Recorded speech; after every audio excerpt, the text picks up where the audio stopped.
Hello বন্ধুরা, তোমরা কেমন আছো? আশা করি ভালো আছো। আমিও ভালো আছি। তো আজকে আমি তোমাদের সাথে শেয়ার করব পনির পোস্ত। তো আশা করি সবাই জানো কিভাবে রেসিপি তৈরি করতে হয় পনির পোস্ত। তারপরেও আমি তোমাদের সাথে শেয়ার করলাম। তো পনির পোস্ত বানানোর জন্য আমি এখানে 150 গ্রাম পনির নিয়েছি। এদিকে আমি শিলপাটার মধ্যে এখন কাজু বাদামটা বেটে নেব। ভালো করে বেটে নিতে হবে। এখন আমি এটাকে নামিয়ে নেব একটা বাটিতে। আর এখন বেটে নেব পোস্ত আর 2টা কাঁচা লঙ্কা। ভালোভাবে বেটে নিতে হবে। এইদিকে আমি কড়াইয়ে তেল দিয়ে দিলাম।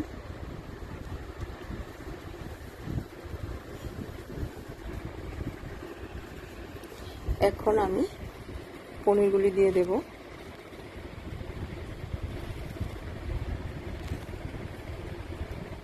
তার মধ্যে দেব এখন হলুদ আর লবণ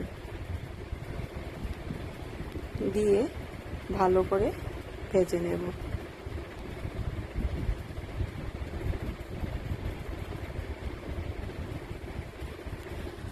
আমি পনিরটা বেশি একটা ভাজবো না। পনির বেশি ভাজলে কি হয়, শক্ত হয়ে যায়। তার জন্য আমি হালকা ব্রাউন কালার করে ভেজে নেব। এদিকে আমি আগে থেকেই জলের মধ্যে লবণ দিয়ে রেখে দিয়েছি। এখন পনিরগুলি এটার মধ্যে দিয়ে দেব।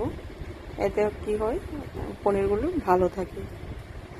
এদিকে আমি কড়াইয়ের মধ্যে এখন দিয়ে দিলাম তেজপাতা, এলাচ আর লং।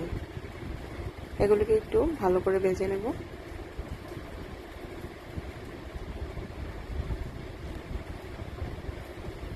নিয়ে এখন তার মধ্যে আমি দিয়ে দেব কাঁচা লঙ্কা আর পোস্ত বাটাটা। এখন দিয়ে দেব লাল মরিচের গুঁড়ো,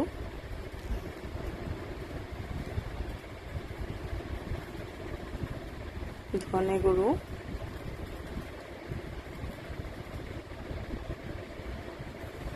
জিরে গুঁড়ো দিয়ে ভালো করে ভেজে নেব। এখন দিয়ে দিলাম স্বাদ মতো লবণ আর হলুদ গুঁড়ো।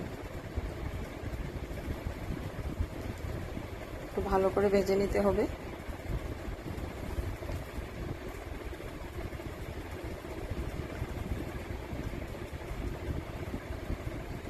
এখন আমি দিয়ে দেব ভেজে রাখা পনিরগুলো।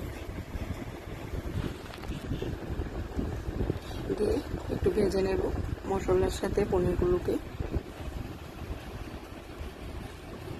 এখন তার মধ্যে আমি দিয়ে দেব দুধ, কাঁচা দুধ দিয়ে একটু ভালোভাবে আবার মিক্সড করে নেব।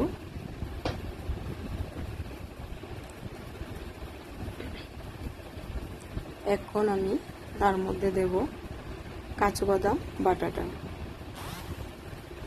দিয়ে আবারও ভালো করে মিশিয়ে নেব।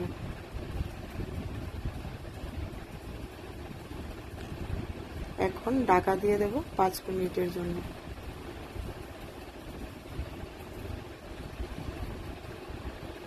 তো আমার পনির পোস্ত রেডি।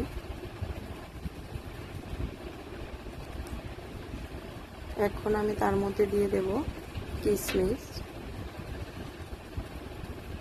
আর এলাচ গুঁড়ো।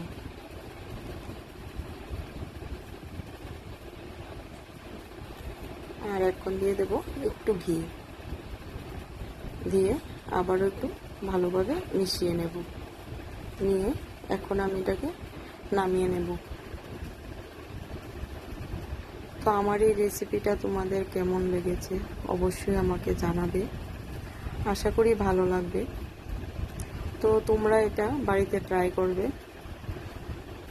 রুটি বলো, পরোটা, নান রুটি, ভাতের সাথেও খেতে পারবে।